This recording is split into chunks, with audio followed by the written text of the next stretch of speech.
Parliament ఎన్నికల సందర్భంగా ఈ రోజు కరీంనగర్ జిల్లాలోని జమ్మికుంటంలో ప్రభుత్వ కళాశాల మైదానంలో ఏర్పాటు చేసిన జనజాతరకు భారీగా జన సమీకరణ చేసినట్టు కాంగ్రెస్ అభ్యర్థులు చెప్పుకొస్తున్నారు.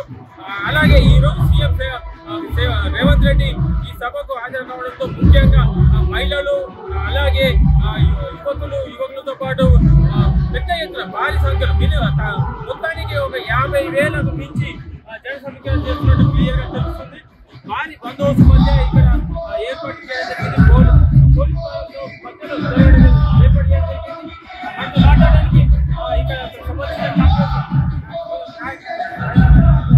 చెప్పండి మేడం, ఇక్కడ ప్రచారం ఎలా జరుగుతుంది? చాలా ఎక్కువ భారీ ఎత్తున వస్తున్నారండి.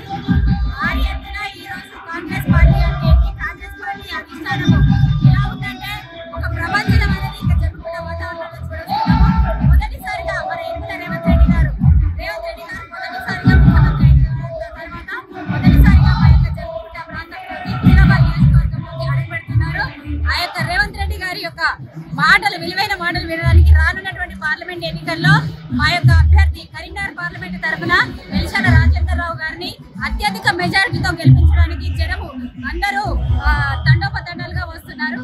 చూస్తున్నారు ఇక్కడ మీ యొక్క అంటే ఈ 6 గ్యారెంటీలు చెప్పారు కదా ప్రభుత్వం. గత ఎన్నికల్లో 6 గ్యారెంటీలు ప్రజలకు చెప్పడంతో ఇప్పటి వరకు 6 గ్యారెంటీలు పూర్తి చేయనటువంటి ప్రజలు ఏ రకంగా మిమ్మల్ని ఆరాధిస్తారు? ఖచ్చితంగా 6 గ్యారెంటీలు అమలు జరుగుతాయి.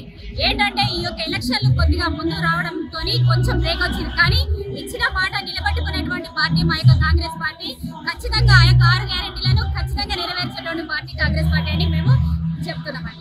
ఇది మొత్తానికి కరీంనగర్ జిల్లాలోని హుజరాబాద్ నియోజకవర్గం సంబంధించిన జమ్మికుంటలో జరుగుతున్న మహాసభ జనజాతర సభకి మరి కాసేపట్లో సీఎం రేవంత్ రెడ్డి రానున్నారు.